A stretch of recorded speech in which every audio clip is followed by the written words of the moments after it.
My name is Jonathan. Yeah. My born name was Byung-Chul Kim. I'm 52 years old. I graduated high school and no college. And what I do is I do construction, plumbing, electric, drywall. I've been in Philadelphia since 2004. A lot of that time I've been on the streets, homeless. I might have had a home for maybe 4 or 5 out of the last 19, 20 years. Could you share your experience with drug? I started using drugs, alcohol, marijuana, weed around age 17. I went overseas to Thailand as an exchange student. The freedom over there is kind of what started me downhill with the drug use. I've been using drugs since then, so it's been 30 plus years. And over the years, it progressed to cocaine, and that's my choice of drug, crack cocaine, for about 20 years now. I stopped using about a month ago. I've been homeless for like 15 years. I just live with it. I didn't really want to stop, and I just got tired like a month ago of the way my life was. When you start using drugs, it just keeps progressing, and it's very hard to stop, or it's almost impossible to stop without a lot of support. I really, really was sick and tired, and I wanted to stop. Why did you start taking drug? That's a hard question. Yeah. I really didn't have a goal, and I was adopted when I was 4.5 years old, and by an American family.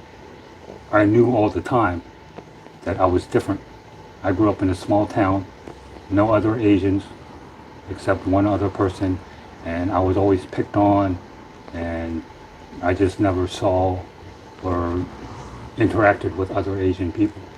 Knowing I was adopted, knowing I'm Korean, it just left a big hole in my heart, in my soul. It's just not being able to connect with anybody. So I think I turned to drugs because of that. It's just all my life I've been searching for something, and I was never able to find that something. Now experiencing any specific health concern or? Yes. As a result of my drug use, I've lost a lot of my teeth. Cocaine eats away your calcium in your body. My jawline, I know I go to the dentist and he says, he knows right away that I use cocaine because it eats away at your bones. Other than that, I've been fortunate that I'm pretty healthy. When did you lose your teeth? Probably over the last 15 years. I go to the dentist and he has to pull a tooth. Yeah. And they just become loose.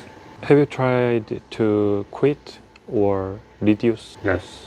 In 1996, 97, I did a rehab, and I stayed clean for 15 months. But that was, my adopted parents helped me get into a rehab, which I did 28 days inpatient, and then I went to a halfway house for 9 months. And then I got an apartment job.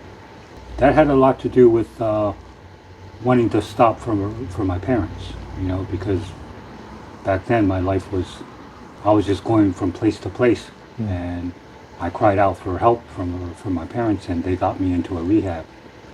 But that was a lot of shame because my family and my grandparents and aunts and uncles knew that I was doing drugs, and I wanted to stop pretty much for them. And since then, I have not tried to stop. I've had no reason to stop using drugs. It's complicated because over the years, I've met a lot of good people, and they say, why can't you stop? People think it's a choice. It kind of is a choice, but if you live in that environment, which I've always lived in, a drug environment, everybody around you is doing the same thing.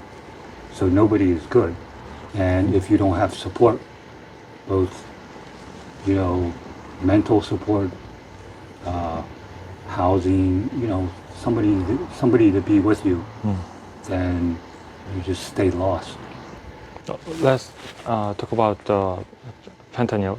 I've never tried. Yeah.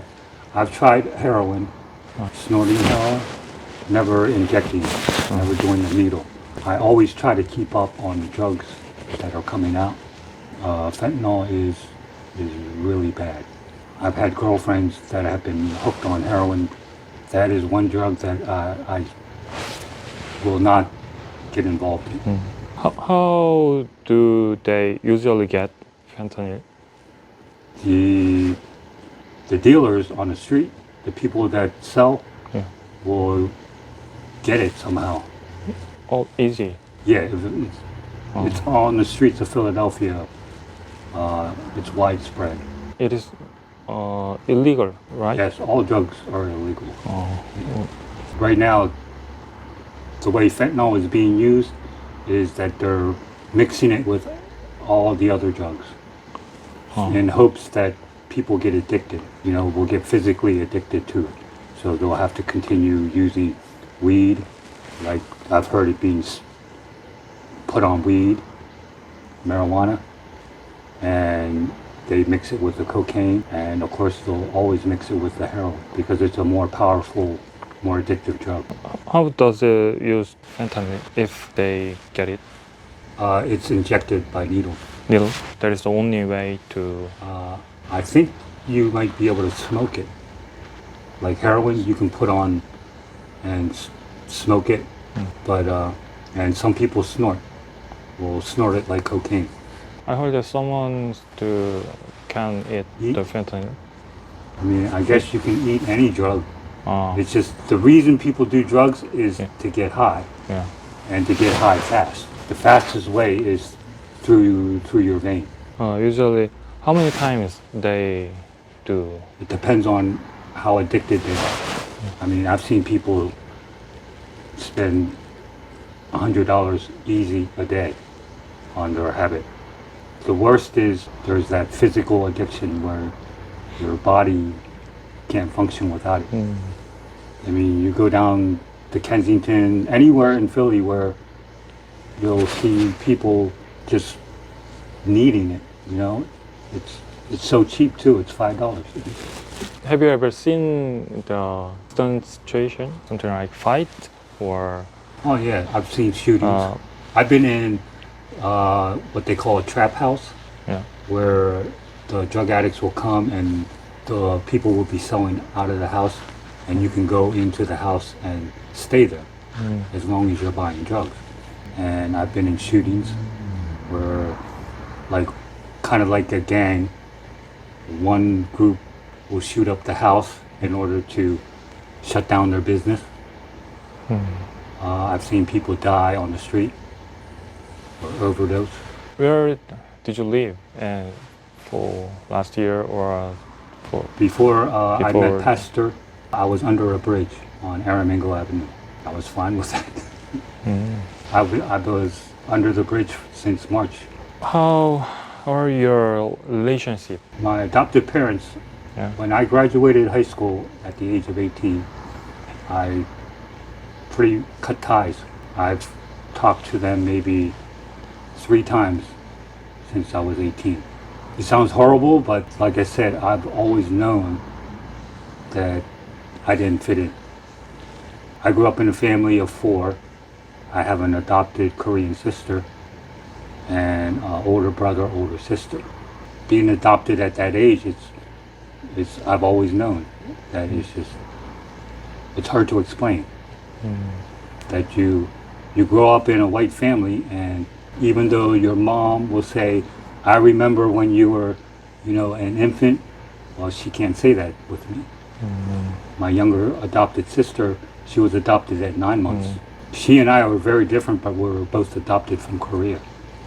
You know, she's always had mom and dad at 9 months old. I know I should be contacting them, but I just choose not to. I don't know why. It's just, I feel ashamed of my life, the way it turned out. that I have nothing to offer them other than bad news. I choose to stay in my own little circle, no friends, only because my addiction, I don't want to bring my problems onto another person. Do you have any goals or plan for future? I've always done construction, when I needed money, or I guess you could say my life was on track. My construction, I had a business, and the money was the problem for me. Like, if I got money, I would always use drugs. So I chose to quit working for like maybe a year and a half now. I'm now ready to handle money because I know where it takes me. But I've always wanted to help other addicts, especially Asians. And I've walked Philadelphia everywhere, northwest, northeast, South Philly, and I look for other Asian addicts. I want to tell them that you're not alone, and that you can stop, but there is no other support, because I feel we're different. We have more to be ashamed of for some reason. It's our culture. I would like to change that. It's going to be tough, but I find no other Asian addicts on the street, probably because we're all hiding, or even hiding from ourselves. What motivated you to overcome your situation, and what kind of support would be most helpful? About 2 months ago, I got tired of living on the street, Yeah. and I got tired of getting high. I got tired of using. For me, it's understandable because I've been using drugs for so long that eventually you get sick and tired of using. The best thing was finding another Korean, or like an adopted family that's Korean for me, because it's the same face. I don't know, it seems like that's what I've been looking for all my life. The one Tuesday, I walked by the park and I saw Pastor David handing out food at McPherson Park. And I didn't realize, I've seen other Koreans, doing the food handouts and clothing handouts. He was just always there every Tuesday. So I decided to make it a point to go and be there Tuesday, and another Tuesday, and then another Tuesday, and then finally we talked to each other, explained my situation, and I listened to him, and he decided to take me under his wing. He reached out to me, and that's kind of like a first step. He had no judgment against me for being on the street and for being a drug addict. Sometimes people make a face, but I think they don't understand how hard it is. And he didn't have any of that. And he asked me if I wanted to go somewhere other than Philadelphia, and I said yes. So he tried to make arrangements to go to New York. He decided to allow me to stay here until the time to go to New York, because I couldn't go there until Friday, and he brought me here on a Tuesday. Of course, I like to stay busy, no matter what. I will volunteer all my time to fix anything in a house or organize. It's just, I've been told that's the Korean way. It's just work hard. Yeah. And I don't care about anything else except if I stay busy, I don't think about drugs. And that's a big thing. Last question. Could you say something to Korea teenager? I would tell a younger person that at your age, you want to experiment. You want to try something different. And I know your culture might seem like you're forced into a certain lifestyle, but the drug and the street lifestyle is not good. It is not meant for us. You're gonna get lost, believe it or not, because no matter how much willpower you think you have, that you can control your drug and alcohol, your street life, it's uncontrollable. There's no way to control it, because it will end up that the drug controls you, the streets will control you, and It's very hard to get out of that lifestyle. It is not the way to go. Try to find something that you're going to love to do in the future, or, in your heart, you're going to like to do. It is painful to quit the job, right? It's mentally challenging. Yeah, it feels good. It feels good a lot, just to forget everything in life. Because you don't have any worries. You have no money worries. You have no worries about what other people think. You totally get lost in a feeling, but then it ends. And then you get more depressed.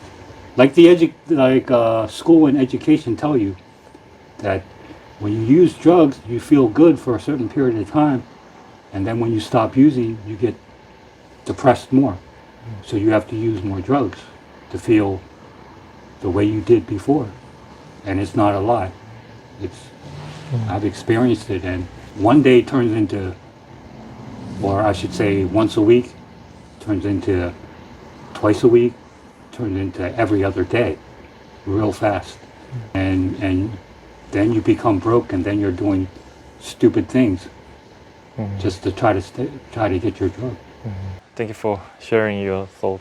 No and problem. I hope you success your challenging.